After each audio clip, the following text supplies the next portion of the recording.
Bonjour à toutes et à tous, soyez les bienvenus à l'écoute d'RFI, Radio France Internationale en direct de Paris, il est 18h. Le journal en français facile. Adrien Delgrange. 16h, temps universel, 19h à Antananarive. Au sommaire de cette édition, des milliers de manifestants aujourd'hui en Israël. Un peu partout dans le pays, ils sont descendus dans les rues pour demander notamment la fin de la guerre à Gaza, mais aussi la libération des otages. L'actualité sur le continent africain, en Côte d'Ivoire tout d'abord, 4 morts dans l'attaque du village de Difita, dans le nord du pays, à la frontière avec le Burkina Faso. Une restitution est aussi à la une de ce journal. La France a aujourd'hui officiellement rendu à Madagascar 3 crânes humains datant de l'époque coloniale. On vous explique cela dans un instant.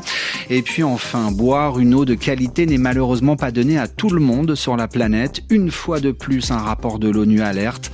Une personne sur 4 n'a pas accès à l'eau potable. Voilà pour les titres.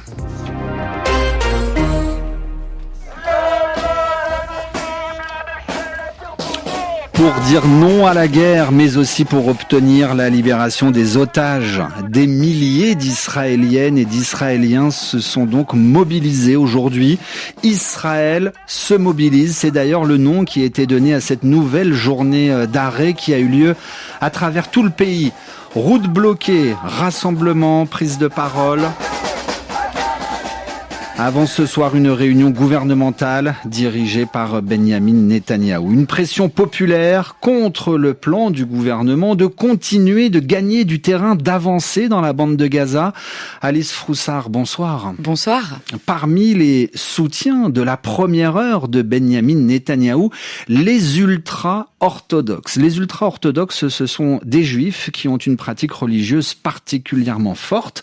Alors ceux qui étaient des alliés historiques de Benyamin Netanyahou, Alice, sont eux aussi aujourd'hui remontés contre le gouvernement. Oui, et ce n'est pas la première fois. Déjà le 7 août, plusieurs milliers d'ultra-orthodoxes ont manifesté, répondant à un appel des rabbins. Ils prônaient la désobéissance religieuse et rejetaient toute mobilisation militaire. En d'autres mots, aller dans les yeshivas, ces écoles religieuses, plutôt qu'à l'armée. Et plusieurs rabbins estiment que ce sont ceux qui n'étudient pas la Torah, le livre sacré, qui doivent être punis, pas ceux qui refusent de servir l'armée. Car ces dernières semaines, la police israélienne a arrêté plusieurs jeunes de cette mouvance religieuse, ceux qui étaient réfractaires, autrement dit ceux qui refusent de faire leur service militaire. Et avec les plans d'occupation de Gaza, l'armée annonce avoir un besoin urgent de 12 000 recrues.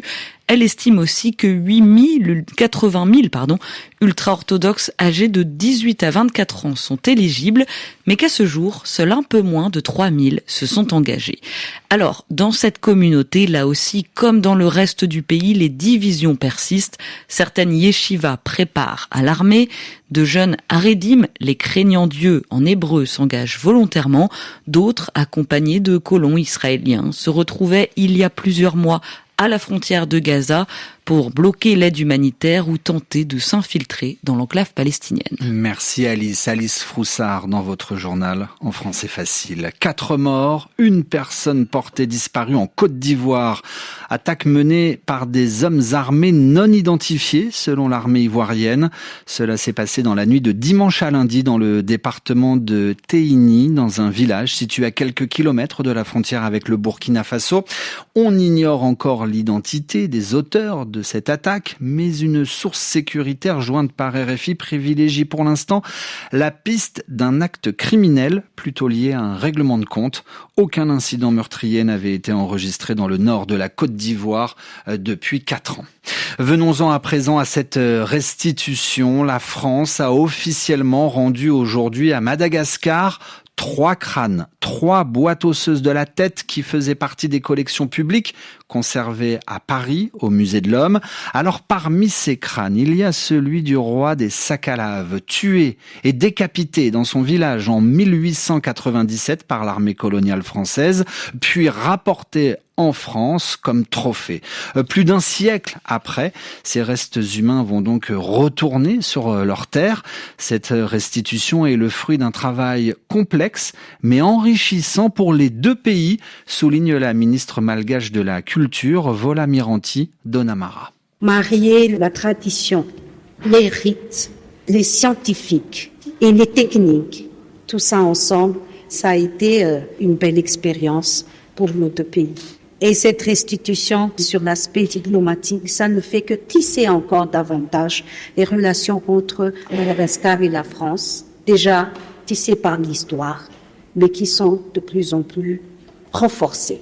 Pour la ministre française de la Culture, Rachida Dati, ces restitutions sont aussi particulièrement importantes pour l'avenir de la relation entre la France et Madagascar. Nous le devons à notre jeunesse, mais nous le devons aussi à la jeunesse des pays avec lesquels nous avons une relation. On ne peut pas demander à des pays de pouvoir être plus en autonomie, plus en indépendance, et ne pas avoir aussi une lucidité sur l'histoire commune, et notamment sur la colonisation, sur ces appropriations un peu illicites.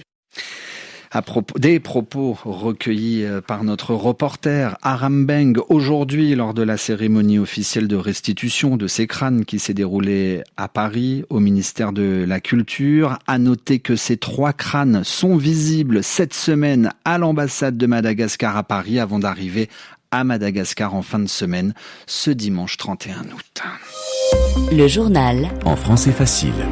Boire une eau de qualité. Les Nations Unies avaient donné pour objectif de garantir un accès à l'eau potable à l'ensemble de la population mondiale d'ici 2030.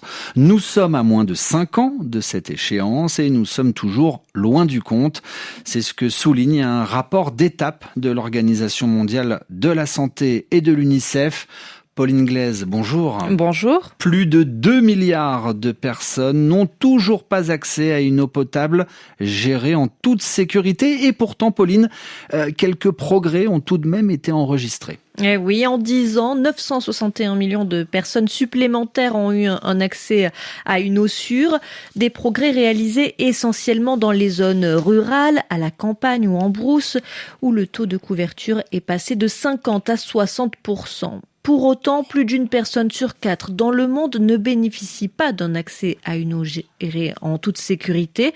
En clair, elles n'ont pas d'eau qui soit disponible sur place et dont on soit sûr qu'elle n'est pas contaminée par des matières fécales ou chimiques. Certaines personnes doivent se déplacer sur des distances plus ou moins longues pour en obtenir. Et Adrien, plus de 300 millions de personnes n'ont accès qu'à une eau non traitée ou non protégée. Plus de 100 millions dépendent même encore d'eau de surface qu'elles vont chercher à la rivière ou dans les lacs.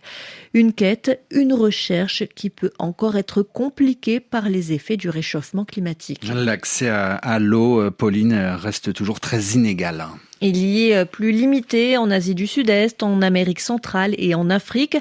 En Afrique, seuls 2 pays pour lesquels on dispose de données proposent un service sûr d'eau potable à plus de 3/4 de la population. Il s'agit du Maroc et de l'Égypte. L'OMS et l'UNICEF préviennent, les progrès au niveau mondial sont insuffisants. Il faudrait aller 8 fois plus vite pour atteindre l'objectif d'un accès universel à l'eau potable en 2030. Merci Pauline. Pauline Glaise dans votre journal en français facile. Dans l'actualité française, François Bayrou était l'invité aujourd'hui de l'université d'été du syndicat français, la CFDT.